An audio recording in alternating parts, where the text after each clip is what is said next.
I'm Alvina, a 34-year-old stay-at-home mom. My family includes my husband Morris and our 2 daughters, who are in elementary school. We also live on the same property as Morris's parents, making us a household of 6. Before we got married, I worked night shifts, but Morris suggested I quit, so we could spend more time together. I left my job and focused on raising our kids, picking up part-time work when they got older. When we talked about living with his parents, I wasn't sure it was a good idea. I didn't know them well, and I felt it might be stressful to share a home with in-laws. Morris assured me before marriage that we wouldn't have to live with them, which was a relief. But after the wedding, Morris brought it up again, saying he was worried about his parents. He suggested building a house for them on the same property, saying, "We'll live separately, just close by in case they need help." When I protested, he asked, "Do you dislike my parents that much? If it were your parents, wouldn't you want to live near them?" I felt stuck. My parents were healthy and living with my brother, so we didn't have the same situation. I couldn't argue against his point. Before I even decided, Morris told me his parents had already started building their house. There was no backing out. Although I wasn't happy, I agreed to one condition: we would live separate lives and not interface with each other's households. At first, this worked. We ate together once or twice a week, and their house was beautiful. I even thought it might be a good thing, since we'd inherit it one day.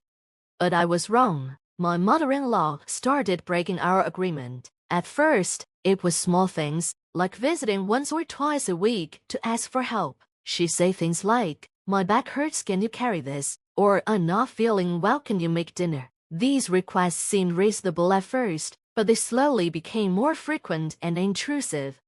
Over time, my mother-in-law's requests turned into demands. She started saying things like, "Is breakfast ready yet?" Or, "Why hasn't our house been cleaned?" It was as if she expected me to handle all the housework. Before long, I found myself cooking 3 meals a day and cleaning both houses.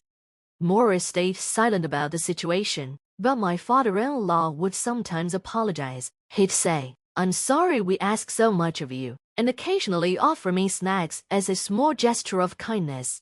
My mother-in-law didn't stop at housework, started interfering with how we raised our daughters. She criticized me, saying, "They should be taking lessons," or, "Why don't your girls help with chores? What was the point of having 2 girls?" Thankfully, my father-in-law often stood up for me. He reminded her, "We agreed to manage our own households." My mother-in-law would apologize, saying, "I guess I've been feeling unwell and leaned on you too much." But her behavior never changed. As soon as my father-in-law wasn't around, the harassment would start again. When I tried to talk to Morris, he dismissed my concerns. "Even if we agreed at first, we're family. You need to be more flexible. This is your fault for not managing it better." His words left me frustrated and alone.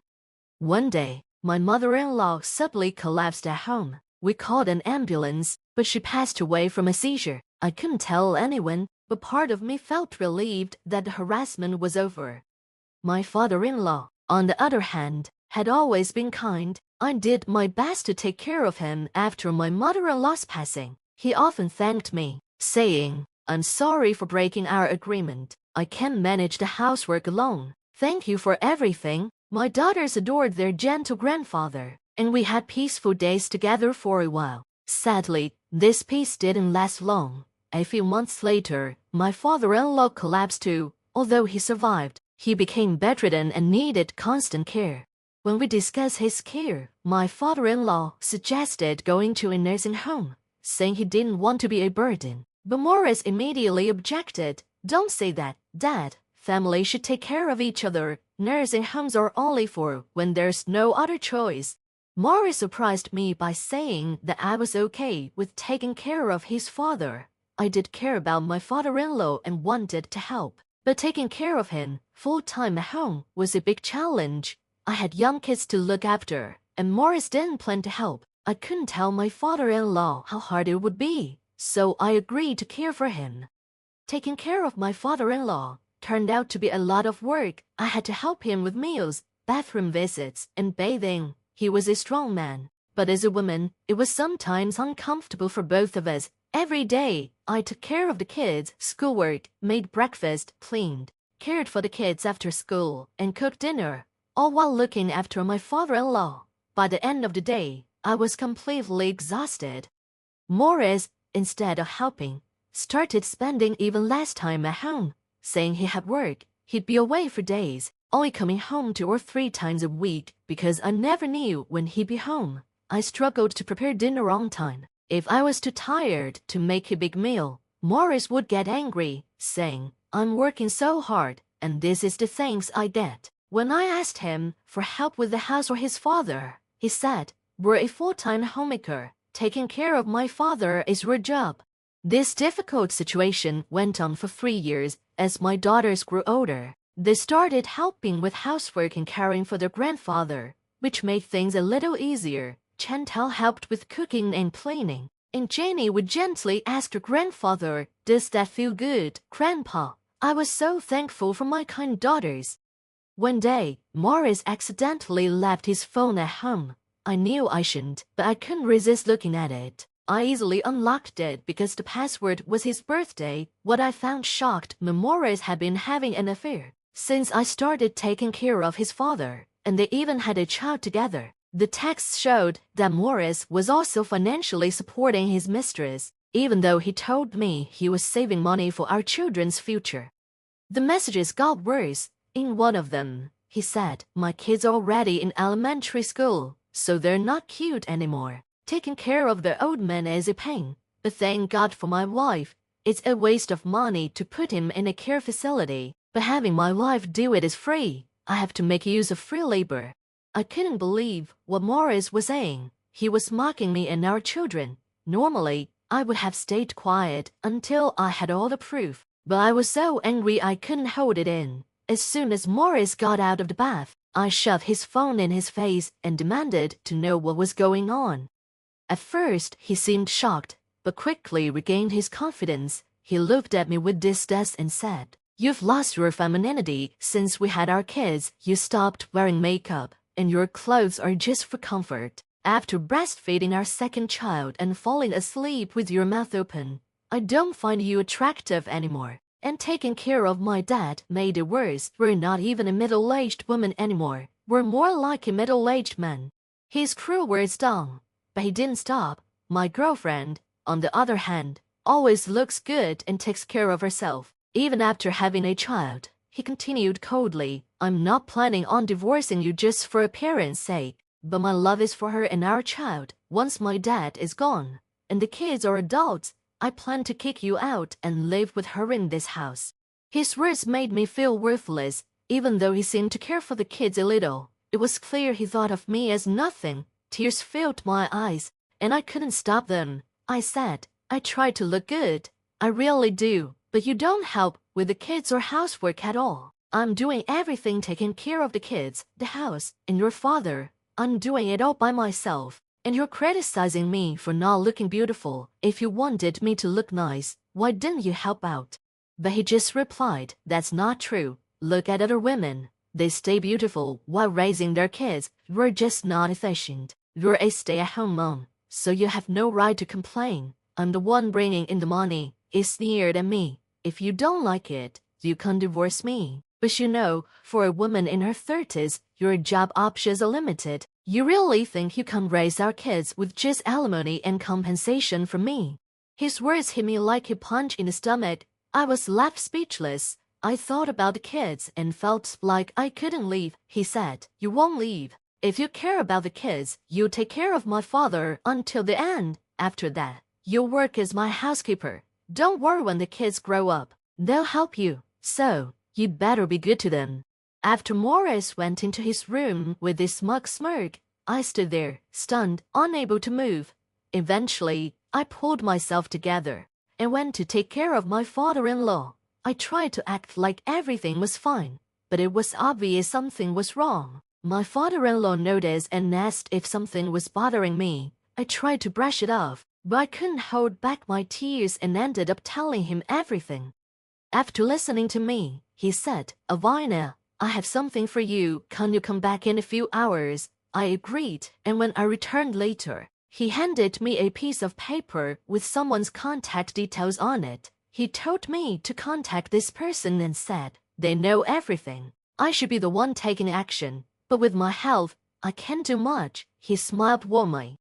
A few days later, Morris told me, like I said, I'll be on a business trip for a week. I guess it's better for both of us if we call it a business trip. Right, I'll enjoy some sightseeing. I decided to use the week to take action. A week later, when Morris came back, he was furious. What the hell happened? He shouted when he saw everything was gone. I calmly replied, oh, how was your week-long affair trip? Did you enjoy it? Morris, still in a panic, demanded to know what was going on. I explained to him that the contact my father-in-law gave me was from Mr. Quarry, an old friend of his and a well-known landowner in the area. Mr. Quarry had always wanted the land where my in-laws' house stood, but my father-in-law had refused to sell it, saying he planned to leave it to his son. However, after seeing Morris's behavior and hearing my story, Mr. Quarry decided that Morris was a lost cause. Before Morris left for his trip, I had already spoken to Mr. Quarry. We made an arrangement to sell the house and land to him.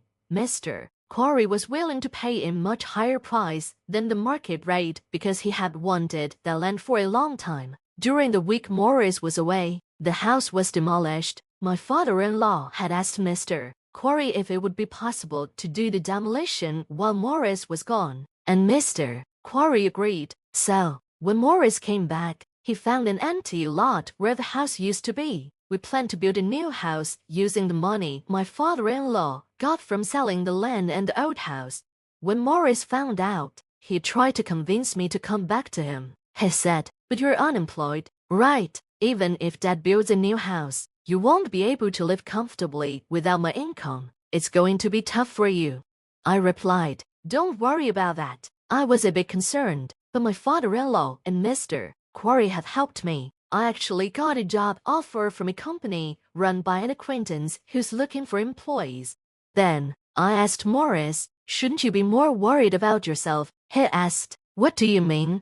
I explained, the company you work for, you only got a job because the president is your dad's friend. But now that your dad is cutting ties with you, he spoke to the president and said you're causing trouble. They can't fire you if your work is bad or if you're messing around with someone else. The president said it's hard to keep you around since you've been acting like you can be fired. We'll see what happens tomorrow.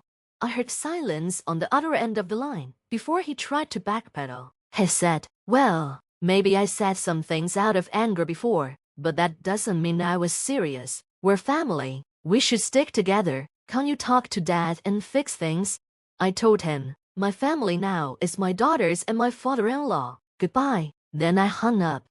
Morris called me many times after that, but I ignored all his calls. Later, my divorce from Morris was finalized. I also asked for compensation from both him and his mistress. Since Morris hadn't even tried to hide his affair, I had gathered a lot of evidence from different people, including the president of Morris's company, who was a friend of my father-in-law.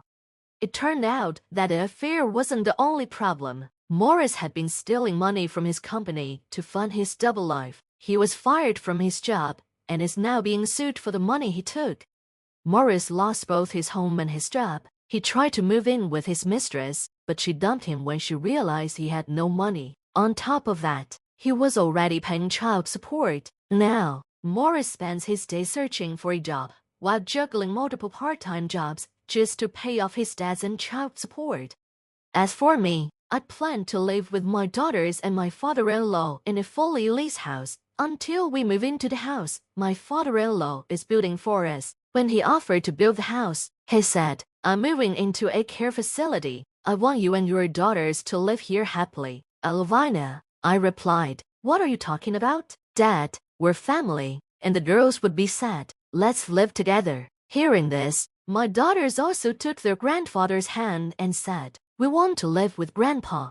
With tears in his eyes, my father-in-law thanked us, while the girls helped with caring for him. Working and managing everything is tough, but together, we are enjoying our life as a family of 4. With the help of home assistance and day services, We can't wait to move into our new home as a family.